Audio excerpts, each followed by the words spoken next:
In what is perhaps the most important news you'll hear all day, Taylor Swift is Time's Person of the Year. The singer-songwriter claimed the title on the heels of her monumentally successful Eras tour, as well as smashing box office records for the tour's film version.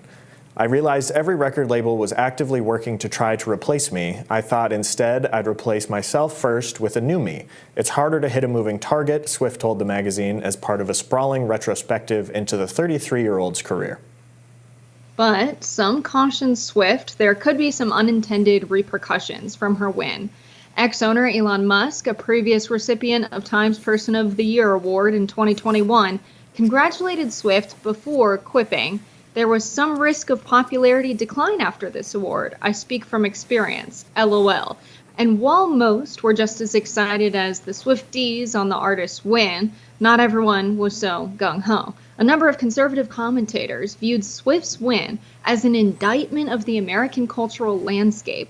Eric Kahn, host of the Hard Men podcast and founder of the New Christendom Press, tweeted, "It's shameful and sad that a hyper-promiscuous, childless woman, Taylor Swift, aging and alone with a cat, has become the heroine of a feminist age." Okay. What a strange thing to say. I think Tommy Lauren, interestingly enough, I'm quoting Tommy Lauren on this, said on Threads that it's a ridiculous waste of time, basically, for conservatives to be fixated on Taylor Swift. I mean, her tour was one of the most successful tours ever by many metrics. She's the most successful pop star of our time. Her being Time's Person of the Year after the Eras tour is not surprising to me. I don't think it's an indictment of American culture. God forbid she makes the decision not to have children and to have a cat. To talk down about women who have had a far more successful career than this man I have absolutely never heard of is ridiculous. She is a billionaire now. She's an incredibly successful musician. It's just insane that her becoming Time Person of the Year is so triggering for these very delicate snowflakes, Spencer. Yeah, there are times that I understand conservatives' criticism of Taylor Swift. I think most notably in her sort of documentary about her life on Netflix, there's the scene where she's having this very performative outburst about how she had to endorse Phil Bredesen in his challenge to incumbent U.S. Senator from Tennessee, Marsha Blackburn, and, calling her Trump in a wig. And it's just everybody's, what about your career? As if, celebrities are not basically immune from generally having any price for endorsing a Democrat for office. That was some fair criticism because, again, her endorsement did exactly nothing, and Marsha Blackburn was, of course, elected. But this sort of condemnation of Taylor Swift because she's successful and has made life choices that they don't agree with has never really made sense to me. This is also a very complicated topic for me because I and most people in their early 30s are of the same generation where I first found out who Taylor Swift was. Trying to think if I can get this right. I was sitting in Bullwinkle's Bar in Nevis, Minnesota in the middle of winter, and her music video for the song Our Song came on, and that was my introduction to Taylor Swift.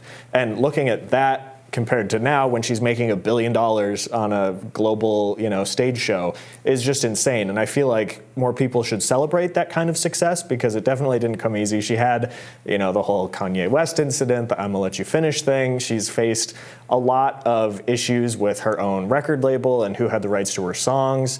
And obviously, now she's basically done everything herself for the last several years and is continuing to break records at the box office. She did something that nobody ever does, which is actually she went directly to the movie theaters instead of going through a distributor to get her concert movie put out. And so she made way more money and cut out this massive industry that normally is seen as a gatekeeper for what movies get shown where, and proved that you don't actually have to do that. And so I think breaking barriers is not a bad thing. And if she has a cat while she's doing it, I will critique cat people for a number of reasons, but I'm not going to say that they are an indictment of American culture, I guess. Taylor Swift is such a fun kind of litmus test, or even like a Rorschach test, because it's a little more complicated than just, red or blue. Taylor Swift, when you ask someone about her, their reaction and what they have to say is so telling of their character. I think the people that want to criticize her so much are just ridiculous. I love that you remember when you first heard her, by the way. That is just a brilliant part of the American imagination, remembering early Taylor Swift. But she is a feminist icon because she spoke to something that a lot of artists did not speak to because of the public backlash you get when you speak about it. I remember being a teenage girl and listening to Taylor Swift and her talk about how she was treated in her relationships and how it felt wrong. For so long, women were just told, that's how men are. That's what you've got to put up with. And she gave this validation to feelings that were very real. No, you shouldn't be treated like that in your relationships. And so she is a feminist icon because that is feminism in a very intimate setting. And also, you point out her taking on the music industry, which is just terribly parasitic. That is another brilliant gender neutral goal that Taylor Swift has accomplished. Everyone benefits from that. If you are an artist, you benefit from her making a very public stance, taking back her creative, her music, her art, what she has created that no one else really should be able to profit off of, but that's how the industry is set up. But for someone else to sell her masters after there was this very manufactured demise of Taylor Swift after the Kanye West thing, he then went on to make fun of her with a music video with someone of her likeness that was naked, saying he had a right to her body, essentially saying bad things about Taylor Swift, including that he made her famous when she writes all of her own songs. In this interview, Taylor Swift spoke about how Kim Kardashian released an edited version of the phone call she had with Kanye West, which made it seem like she gave permission for him to make a music video about her and mention her in the song. She asked in that phone call, is it going to be mean? To which he said, no, I don't think so. She didn't really give consent, but she went into hiding for a year after that. She felt like she was ruined.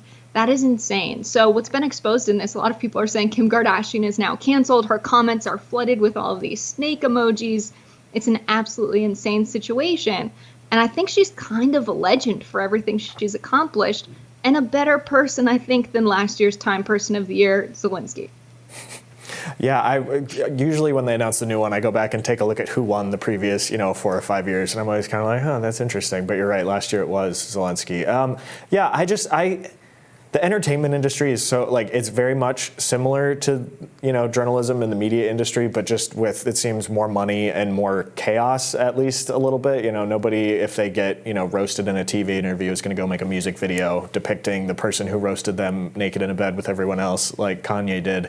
But it's definitely an interesting thing to watch how she has navigated all those things. And I think she drew a lot of criticism, even just in how she handled weathering that storm. There were all these stories about where did she go. She was supposedly being carried out of her apartment in a trunk and put in a car and then being let out elsewhere, once she was away from the cameras. And I feel like for some reason, the way the media views and reports on Taylor Swift is different from every other celebrity, because all celebrities have weird things and eras and things that they do that seem weird to the average American, but inevitably those people all have fans, and even if they're weird, that's sort of part of what endears people to them, I think. And like you were saying, her lyrics and the way she wrote about relationships made you feel a different way than you were hearing from a lot of other music.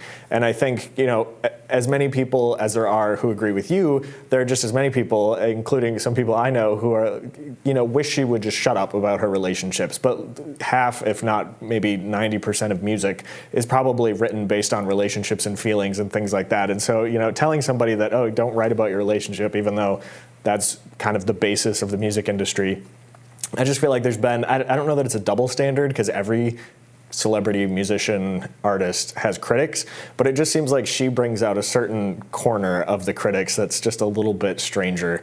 But we will continue, just for you, the Rising audience, to cover Taylor Swift and what she does next. We will be back with more Rising in just a minute.